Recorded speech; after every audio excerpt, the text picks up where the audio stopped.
Welcome to sociology classes. आज हम discuss करने वाले हैं old and new social movements के बारे में।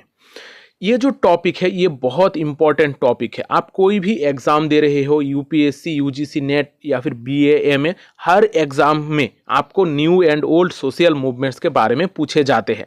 तो ये जो टॉपिक है ये बहुत इंपॉर्टेंट है और यहाँ पर ज़्यादातर जगहों पर हमें बेहतर नोट्स नहीं मिलते हैं, इसके रिगार्डिंग आपको गाइडेंस नहीं मिलता है। तो इस वजह से आप लोगों में ज़्यादातर स्टूडेंट्स के बीच में इसमें कन्फ्यूज़न होने के चांसेस है। बहुत सारे स्टूडेंट्स हैं जो ये old and new social movements में कंफ्यूज्ड रहते हैं। सिर्फ उनको डेफिनेशन पता होता है, लेकिन यहाँ पर क्या कौन से मूवमेंट को हम ओल्ड कह सकते हैं, कौन से मूवमेंट को न्यू कह सकते हैं, ये सारे चीज़ों में थोड़ा कंफ्यूजन रहता है।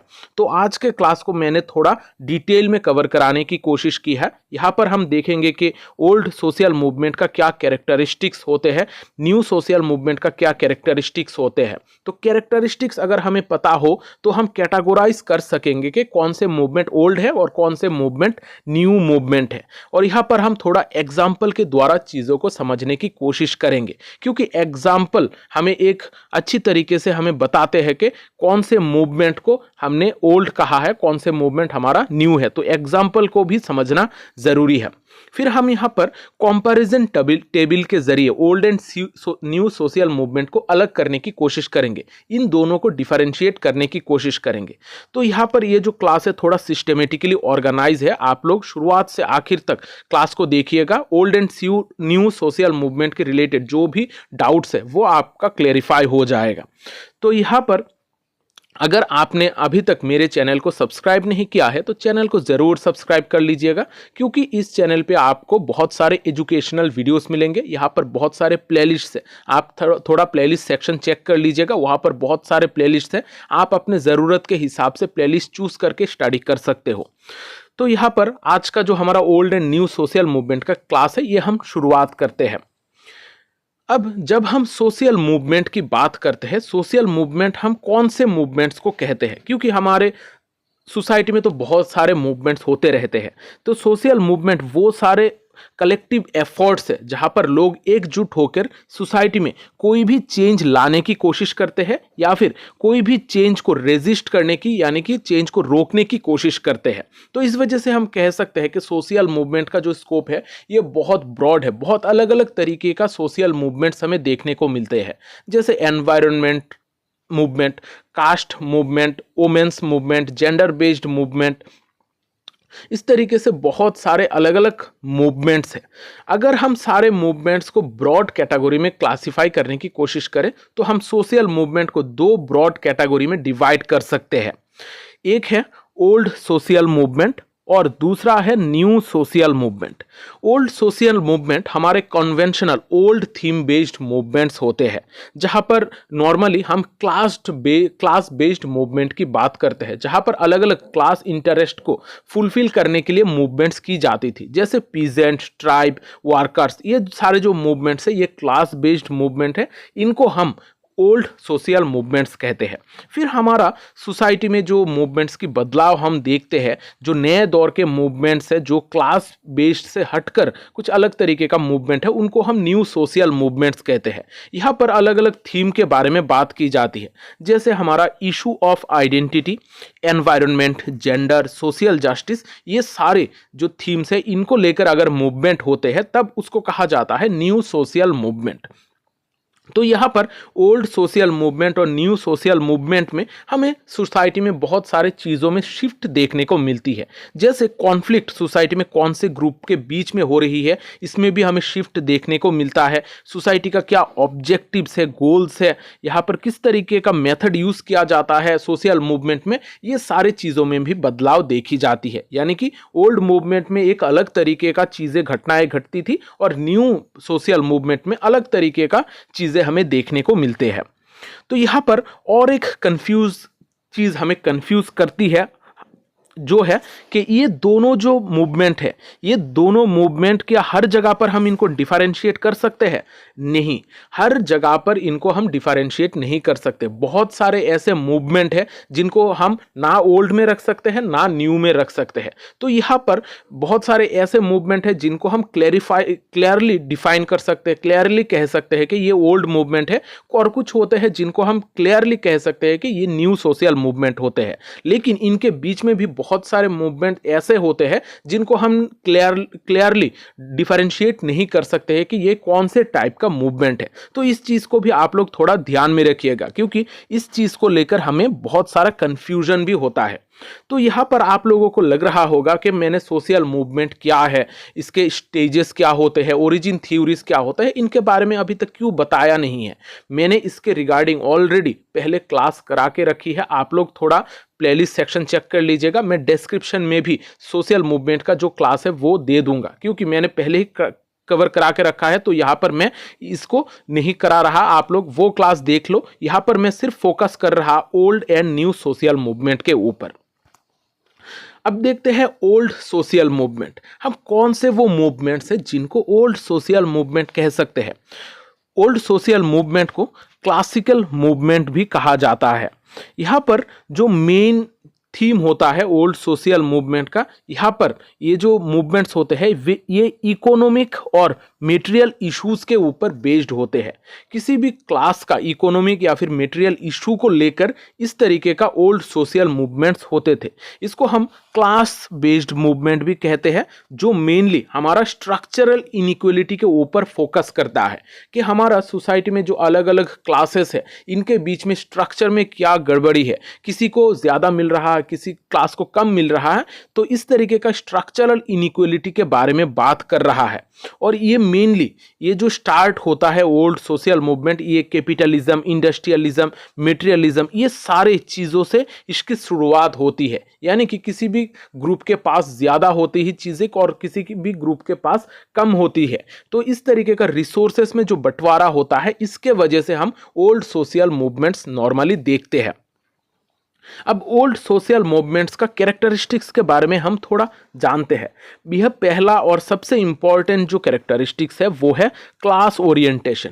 यहाँ पर ओल्ड सोशल मूवमेंट में क्लास ओरिएंटेशन देखी जाती है, यानी कि ये जो मूवमेंट्स होते हैं वो क्लास बेस्ड मूवमेंट होते हैं। जैसे कोई भी पीजेंट है या फिर लेबर्स है, ये सारे लोगों के लिए जो मूवमेंट्स किए जाते हैं, क्लास का इंटरेस्ट को फुलफिल करने के लिए जब मूवमेंट्स छेड़ी जाती है तो वो उनको नॉर्मली हम ओल्ड सोशल मूवमेंट कहते हैं। यहाँ पर बहुत सारे अलग अलग रीजंस है जिसके वजह से हम क्लास बेस्ड मूवमेंट करते हैं।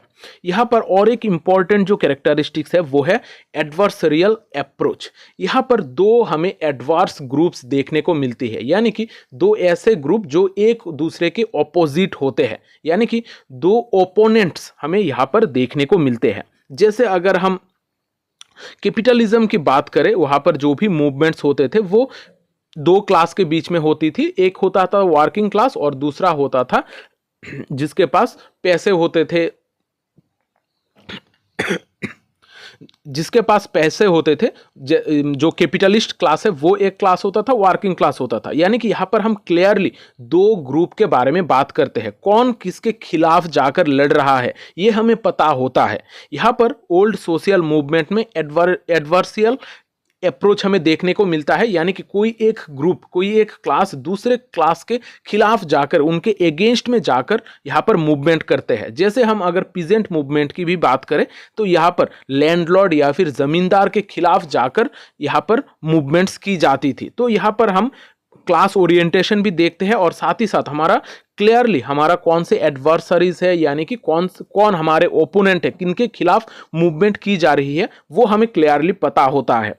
फिर यहाँ पर रेवोल्यूशनरी गोल्स होते हैं, यानी कि सोसाइटी में एक सिस्टमेटिक चेंज लाने की कोशिश की जाती है और जो भी एक्सप्लॉयटेटिव सिस्टम है इसको खत्म करने की कोशिश की जाती है और स्ट्रक्चर में बदलाव लाने की बात की जाती है। यानी कि यहाँ पर जो गोल है वो है रेवोल्यूशनरी, हमारी सोसाइटी में रेवोल्यूशन लाने के लिए ये मूवमेंट्स की जाती थी। यहाँ पर और एक जो कैरेक्टरिस्टिक्स है वो है जियोग्राफिकल फोकस। ये जो मूवमेंट्स, ओल्ड सोशल मूवमेंट्स है, ये जियोग्राफिकल बेसिस पर होती थी, यानी कि किसी भी एक पार्टिकुलर एरिया में, किसी भी पार्टिकुलर रीजन में ये मूवमेंट्स होती थी। ये जो भी ग्रुप्स है उस जगह की कुछ ना कुछ ग्रुप्स जो होती है उनके बीच में जो कॉन्फ्लिक्ट होती थी, इसके वजह से उस तरीके का ओल्ड सोशल मूवमेंट हमें देखने को मिलता है। तो यहाँ पर हमने कैरेक्टरिस्टिक्स को तो समझा है, अब थोड़ा एग्जाम्पल देखने की कोशिश करते हैं। हम यहाँ पर इंडिया के एग्जाम्पल को ही समझने की कोशिश करेंगे, क्योंकि ये हमें थोड़ा सिंपल तरीके से समझ में आ सकता है, क्योंकि इंडिया के जो मूवमेंट है, अलग अलग मूवमेंट है, इनके बारे में हमें थोड़ा बहुत पता है। तो पहला जो एग्जाम्पल है वो है पीजेंट मूवमेंट। जो पीजेंट मूवमेंट्स होते थे उनको हम नॉर्मली ओल्ड सोशल मूवमेंट कह सकते हैं, क्योंकि यहाँ पर क्लास बेस्ड मूवमेंट है, यानी कि यहाँ पर जो क्लास है पीजेंट्स अपने खुद के लिए लड़ाई करते थे। अपने जो क्लास है, पीजेंट क्लास है, उसके लिए यहाँ पर उनके इंटरेस्ट को फुलफिल करने के लिए लड़ाई की जाती थी। फिर यहाँ पर पीजेंट मूवमेंट में हम देखते हैं कि एडवर्सरीज ग्रुप भी है, यानी कि ओपोनेंट, क्लियरली डिफाइंड ओपोनेंट, जैसे लैंडलॉर्ड या फिर जमींदार होते हैं। फिर यहाँ पर रिवोल्यूशन लाने के लिए, समाज में जो भी एक्सप्लॉयटेटिव सिस्टम है उसमें बदलाव लाने के लिए, और ये जो मूवमेंट्स होते थे ये एक क्लियरली जियोग्राफिकल एरिया के ऊपर बेस्ड है। जैसे तेबा का मूवमेंट हुआ था बंगाल में, ये बंगाल बेस्ड मूवमेंट है। फिर तेलंगाना रेविलियन हुआ था आंध्र प्रदेश में, यानी कि यहाँ पर हम क्लियर एक जियोग्राफिकल एरिया देख सकते हैं। इसी तरीके का हम इंडस्ट्रियल वर्कर स्ट्रगल भी देखते हैं। जो भी वर्कर्स मूवमेंट्स करते हैं वो भी ओल्ड सोशल मूवमेंट में आता है। फिर हम देखते हैं इंडिपेंडेंस मूवमेंट। इंडिपेंडेंस मूवमेंट भी इसी कैटेगरी में, ओल्ड सोशल मूवमेंट के कैटेगरी में आता है। अब यहाँ पर आप लोगों को लग रहा होगा कि इंडिपेंडेंट मूवमेंट किस तरीके से क्लास बेस्ड मूवमेंट है। यहाँ पर इंडिपेंडेंस मूवमेंट में बहुत सारे अलग अलग क्लासेस यहाँ पर ग्रुप में आते थे, एक साथ एकजुट होकर यहाँ पर लड़ाई कर रहे थे। यहाँ पर हमें क्लास बेस्ड भी चीज़ें देखने को मिलती थी। बहुत सारे अलग अलग क्लास यहाँ पर इकट्ठा होकर जो ब्रिटिशर्स थे उनके खिलाफ, यानी कि यहाँ पर जो ओपोनेंट क्लास है वो है ब्रिटिशर्स के खिलाफ जाकर यहाँ पर स्ट्रगल करते थे या फिर लड़ाई करते थे। तो इस वजह से इंडिपेंडेंस मूवमेंट भी ओल्ड सोशल मूवमेंट के कैटेगरी में ही आता है। यहाँ पर जैसे यहाँ पर क्लियरली डिफाइंड ओपोनेंट्स भी है, यहाँ पर एक जियोग्राफिकल लोकेशन भी है। तो इस तरीके का बहुत सारी चीज़ें हैं। यहाँ पर हमें रिवोल्यूशनरी गोल भी देखने को मिलता है। तो यहाँ पर ये जो ओल्ड सोशल मूवमेंट्स है, आशा करता हूँ इसमें आप लोगों को कोई और दिक्कत नहीं होगी। आप लोग जब भी कोई मूवमेंट को देखोगे तो उसके कैरेक्टरिस्टिक्स को अच्छी तरीके से देखिएगा, और इस कैरेक्टरिस्टिक्स के जरिए ही आप old and new social movement को डिफरेंशिएट कर सकोगे। अब देखते हैं न्यू सोशल मूवमेंट्स, जिसको हम NSMS भी कहते हैं। अब न्यू सोशल मूवमेंट जो है वो नॉर्मली हमारा पोस्ट इंडस्ट्रियल इरा या फिर पोस्ट कैपिटलिस्ट इरा में स्टार्ट हुआ है, यानी कि ये थोड़ा बहुत नए दौर का मूवमेंट्स है। ये मेटेरियलिस्टिक चीज़ों के ऊपर फोकस नहीं करता है। इसका जो मेन फोकस होता है वो होता है नॉन मेटेरियलिस्टिक चीज़ों के ऊपर, जैसे identity, human rights, gender equality, environmental sustainability. ये सारी जो चीज़ें हैं नॉन मेटेरियलिस्टिक चीज़ें हैं। नॉन मेटेरियलिस्टिक चीज़ों को अचीव करने के लिए जो मूवमेंट्स की जाती है ये नॉर्मली हमारा न्यू सोशल मूवमेंट के कैटेगरी में आता है। और यहाँ पर जो सबसे इंपॉर्टेंट चीज़ है वो है ये क्लास बेस्ड सोसाइटी से, क्लास बेस्ड मूवमेंट से बाहर निकल कर आती है। यानी कि ये क्लास बेस्ड मूवमेंट्स नहीं होती है। यहाँ पर कोई बहुत सारे अलग अलग फैक्टर्स के बेसिस पे यहाँ पर मूवमेंट्स छेड़ी जाती है, जैसे कल्चर, इकोलॉजी, ह्यूमनिस्टिक कॉन्सर्न, ये सारे चीज़ों के बेसिस पर यहाँ पर छेड़ी जाती है। यहाँ पर कोई भी एक पर्टिकुलर क्लास के ऊपर फोकस नहीं किया जाता है। तो न्यू सोशल मूवमेंट्स के जो कैरेक्टरिस्टिक्स है इसको हम थोड़ा समझने की कोशिश करते हैं।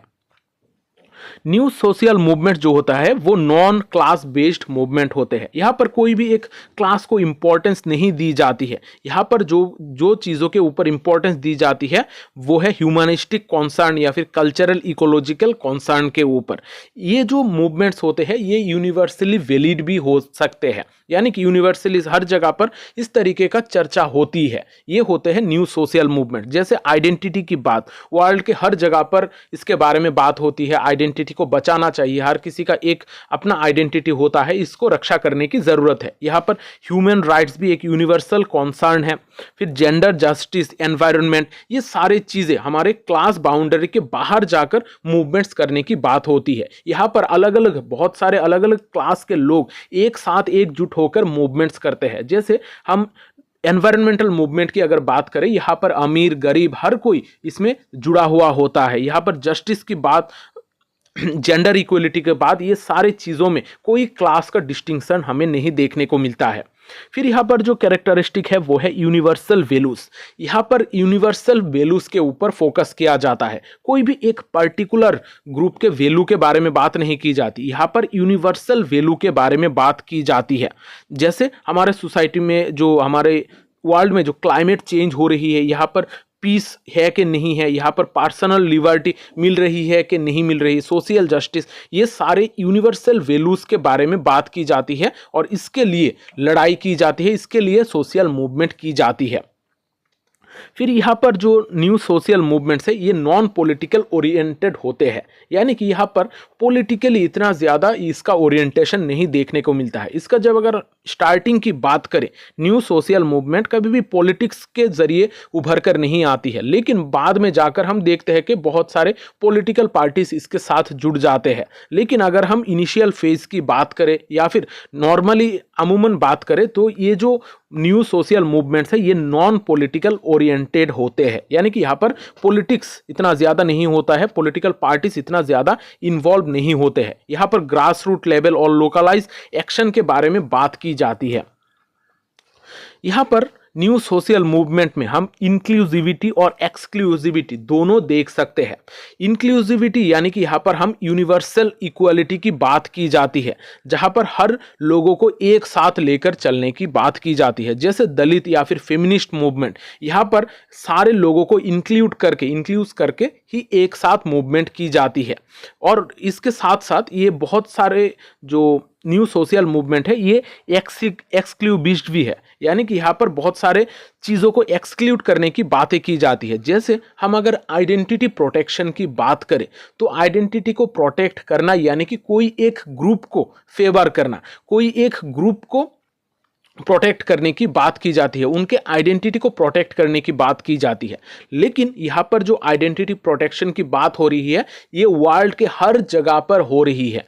आप ध्यान दीजिएगा ये चीज़ को कि ये जो आइडेंटिटी की बात हो रही है, जैसे अगर हम हमारे इंडिया के ट्राइब्स की बात करें, तो जो भी ट्राइब्स मूवमेंट कर रही है उनके आइडेंटिटी को बचाने की बात कर रही है। रीजनल बेस्ड ये मूवमेंट्स होती है, खुद के आइडेंटिटी को जो रक्षा करने की बात हो रही है वो सिर्फ उनका इशू नहीं होता है, ये वर्ल्ड के हर जगह पर हमें ये चीज़ देखने को मिलती है। हर किसी का हक है कि वो अपना आइडेंटिटी को बचा सके, आइडेंटिटी को रक्षा करना ये एक हक होता है, हर किसी का राइट होता है। तो इस वजह से ये जो आइडेंटिटी प्रोटेक्शन है ये एक्सक्लूसिविस्ट होने के बावजूद भी ये हमारे न्यू सोशल मूवमेंट का पार्ट बनता है। जैसे हम रीजनल मूवमेंट्स देखते हैं, लैंग्वेज बेस्ड मूवमेंट देखते हैं, ट्राइब बेस्ड मूवमेंट, ये सारे हमारे नॉर्मली न्यू सोशल मूवमेंट्स में आते हैं। अब थोड़ा एग्जाम्पल हम देखने की कोशिश करते हैं। यहाँ पर जो एनवायरमेंटल मूवमेंट्स होते हैं वो नॉर्मली हमारा न्यू सोशल मूवमेंट के कैटेगरी में आते हैं। ये एनवायरमेंटल मूवमेंट हमें वर्ल्ड के हर जगह पर देखने को मिलते हैं। हमारे परिवेश को बचाने के लिए, एनवायरनमेंट को बचाने के लिए, फॉरेस्ट को कंजर्व करने के लिए इस तरीके का मूवमेंट छेड़ी जाती है। फिर हम देखते हैं दलित मूवमेंट। दलित मूवमेंट हमें पुराने ज़माने में भी दिखा है, तो आप लोग यहाँ पर कंफ्यूज मत होइएगा कि पुराने ज़माने में भी दलित मूवमेंट्स होते थे, लेकिन फिर भी दलित मूवमेंट जो है इसको जब मोबिलाइज किया गया, यहाँ पर जस्टिस के बारे में बात की गई, यहाँ पर डिग्निटी के बारे में बात की गई, यहाँ पर खुद के आइडेंटिटी को बचाने के बारे में बात की गई, यहाँ पर जो भी ऑपरेसिव सिस्टम थे उसको ख़त्म करने की बात की गई। तो ये जो दलित मूवमेंट है ये भी न्यू सोशल मूवमेंट के कैटेगरी में आते हैं, क्योंकि यहाँ पर कोई एक पर्टिकुलर क्लास की बात नहीं हो रही है। यहाँ पर जो दलित है, यहाँ पर रिच दलित भी हो सकते हैं, गरीब दलित भी हो सकते हैं, कोई भी इंसान हो सकता है। तो यहाँ पर जो दलित है वो इस कैटेगरी में आता है, न्यू सोशल मूवमेंट का कैटेगरी में। फिर हम देखते हैं रीजनल मूवमेंट। रीजनल मूवमेंट जैसे हम इंडिया में बहुत सारे रीजन में अलग अलग तरीके का मूवमेंट देखते हैं, जैसे उत्तराखंड में गोरखालैंड का जो डिमांड है, फिर झारखंड में अलग अलग जो ट्राइबल ग्रुप्स है वो अपना कल्चरल ऑटोनॉमी को बजाय रखने के लिए मूवमेंट करती है। तो बहुत सारे रीजनल मूवमेंट होते हैं, लेकिन ये सारे हमारे न्यू मूवमेंट इस वजह से होते हैं क्योंकि यहाँ पर आइडेंटिटी की बात की जाती है। यहाँ पर एथनिक आइडेंटिटी को बचाने के लिए, रीजनल आइडेंटिटी को बचाने के लिए लोग लड़ाई कर रहे हैं। और ये जो आइडेंटिटी का इशू है ये हमारे यूनिवर्सल वैल्यूज के अंडर में आते हैं। और यहाँ पर जो आइडेंटिटी या फिर रीजन के मूवमेंट होता है, यहाँ पर जो अलग अलग क्लासेस के लोग हैं वो भी इसमें हिस्सा लेते हैं। सिर्फ ऐसा नहीं कि कोई गरीब है, जैसे ट्राइब में हर कोई गरीब नहीं होता है, कोई अपर क्लास का भी लोग हो सकते हैं जिनके पास पैसा ज़्यादा है, कोई मिडिल क्लास का, कोई लोअर क्लास का, लेकिन सारे लोग एक साथ मिलकर यहाँ पर मूवमेंट करते हैं। तो यहाँ पर हम जब भी old and new social movement को देखेंगे, इनके कैरेक्टरिस्टिक्स के जरिए हम इनको डिफरेंशिएट करने की कोशिश करेंगे। और जब भी आप लोग एग्जाम पे अगर नोट लिखने की ज़रूरत है तो कैरेक्टरिस्टिक्स को और एग्जाम्पल को ज़रूर ऐड कीजिएगा। तो यहाँ पर हमने old social movement and new social movement के बारे में बहुत सारी चीज़ें पढ़ी है। अब यहाँ पर एक कंपैरिजन टेबल के द्वारा हम इन दोनों के बीच में डिफरेंशिएट करने की कोशिश करते हैं ताकि हमें चीज़ों को और बेहतर तरीके से समझ में आए। जो पहला चीज़ है वो है फोकस। जो ओल्ड सोशल मूवमेंट है वो इकोनॉमिक एंड मटेरियल इश्यूज के ऊपर फोकस करता है, और जो हमारा न्यू सोशल मूवमेंट है ये कल्चरल, एनवायरमेंटल और आइडेंटिटी इशू के ऊपर फोकस करता है। अभी ओल्ड सोशल मूवमेंट्स जो होते हैं वो प्राइमरीली क्लास बेस्ड मूवमेंट्स होते हैं। किसी भी एक पर्टिकुलर क्लास के इंटरेस्ट को फुलफिल करने के लिए ये मूवमेंट्स किए जाते थे। और जो न्यू सोशल मूवमेंट है ये बहुत सारे डाइवर्स ग्रुप एक साथ मिलकर मूवमेंट करते हैं। यहाँ पर कोई क्लास बाउंड्री नहीं होता है, बहुत सारे अलग अलग चीज़ों के लिए बहुत सारे क्लास के लोग एक साथ मिलकर ये मूवमेंट्स करते हैं। अगर हम गोल की बात करें, ओल्ड सोशल मूवमेंट का जो गोल है वो सिस्टमेटिक और सोसाइटी में रिवोल्यूशनरी चेंज लाने की बात करता है, यानी कि सोसाइटी में रिवोल्यूशन लाने की बात करता है और कोई भी एक क्लास का जो इंटरेस्ट है उसको फुलफिल करने की कोशिश करता है। और ये सिस्टमेटिक चीज़ों के बारे में बात करता है, सिस्टमेटिक चेंज के बारे में बात करता है। फिर अगर न्यू सोशल मूवमेंट की हम बात करते हैं तो यहाँ पर रिफॉर्मेटिव चीज़ों के बारे में बात की जाती है, यानी कि सोसाइटी को रिफॉर्म करना, सोसाइटी में चेंज लाना। जैसे हम दलित मूवमेंट देखते हैं, एनवायरमेंटल मूवमेंट देखते हैं, यहाँ पर रिफॉर्म करने की बात की जाती है कि सोसाइटी को फिर से रिफॉर्म करने की ज़रूरत है। यहाँ पर इंक्लूसिविस्ट भी हो सकते हैं और यहाँ पर यूनिवर्सल गोल के बारे में भी बात की जाती है। जैसे आइडेंटिटी का इशू ये यूनिवर्सल है, सोशल जस्टिस, एनवायरनमेंट, ये सारी चीज़ें हमारे यूनिवर्सल गोल्स में पड़ते हैं।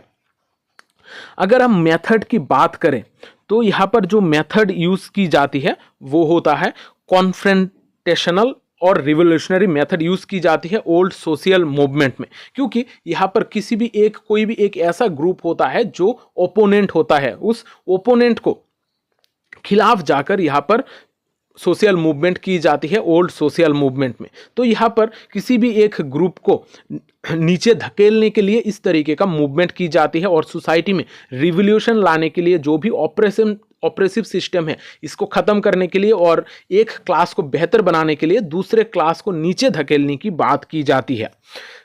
और अगर हम न्यू सोशल मूवमेंट के बात करें तो यहाँ पर ग्रास रूट चीज़ों के बारे में बात की जाती है, यानी कि यहाँ पर इनिशियली जो चीज़ें हैं, जैसे हम अगर महिलाओं की बात करें, वुमेन्स मूवमेंट की बात करें तो ये ग्रास रूट मूवमेंट है। हमारी सोसाइटी का जो मेन बेस है इसमें बदलाव लाने की बात की जाती है। एनवायरनमेंट में भी हमारा ग्रास रूट चीज़ों में चेंजेस लाने की बात की जाती है और ये नॉर्मली नॉन वायोलेंट होते हैं और डेमोक्रेटिक चीज़ों को प्रमोट करते हैं। डेमोक्रेटिक फीचर्स को यहाँ पर न्यू सोशल मूवमेंट में प्रमोट किया जाता है।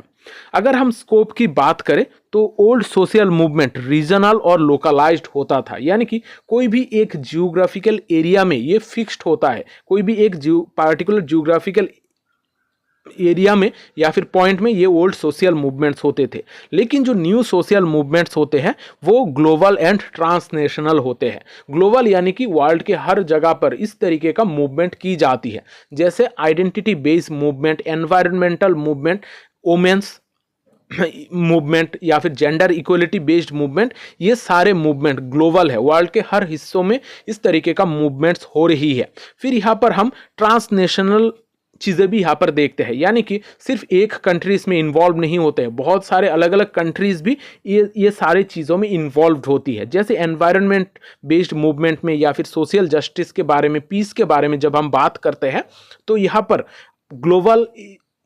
ग्लोबल हर वर्ल्ड के हर जगह पर इसके बारे में बात होती है, और ये ट्रांसनेशनल बाउंड्रीज के बाहर भी जाकर, यानी कि अलग अलग कंट्रीज एक साथ मिलकर इसमें अपना योगदान देती है। तो आशा करता हूं यहाँ पर हमने जो भी old and new social movement के बारे में पढ़ा है आप लोगों को समझ में आया है, और ये कंपैरिजन टेबल को थोड़ा अच्छी तरीके से देख लीजिएगा, इससे आप लोगों को बहुत सारे डाउट क्लियर हो जाएंगे। तो आज का ये जो क्लास है ये आशा करता हूँ आप लोगों को समझ में आया है। तो अब यहाँ पर social movements and in India के रिलेटेड मैंने ऑलरेडी बहुत सारे क्लासेस करा के रखी है। जो लोग यूजीसी नेट दे रहे हो, सीयूईटी दे रहे हो, एमसीक्यू बेस्ड एग्जाम दे रहे हो या फिर यूपीएससी दे रहे हो, आप सभी के लिए ये क्लासेस इंपॉर्टेंट है। मैंने already social movement in India के बहुत सारे क्लासेस करा लिए हैं। वहाँ पर कौन से मूवमेंट है, मूवमेंट किस वक्त पर हुआ था, उसका ऑब्जेक्टिव क्या है, कौन सी जगह पर हुआ था, इसके हिसाब से मैंने चार्ट के फॉर्म में सारे सोशल मूवमेंट को कवर करा के रखी है। Environment, religious, tribal, ethnic, peasant, ये सारे मूवमेंट्स को मैंने कवर करा के रखी है। तो आप लोग थोड़ा इस चीज़ को भी वहाँ से कवर कर सकते हो। अगर आप कॉम्पिटिटिव एग्जाम दे रहे हो तो ये सारे सोशल मूवमेंट्स इन इंडिया के जो क्लासेस है वो सारे क्लासेस आप लोगों के लिए बहुत ज़्यादा इंपॉर्टेंट है। मैं डिस्क्रिप्शन में भी इन सारे क्लासेस का लिंक दे दूंगा, अगर आपको ज़रूरत हो तो आप वहाँ से पढ़ सकते हो। तो आज का जो क्लास है मैं यहाँ पर ही ख़त्म करता हूँ। आशा करता हूँ ये जो क्लास है ये आप लोगों को हेल्प करेगी।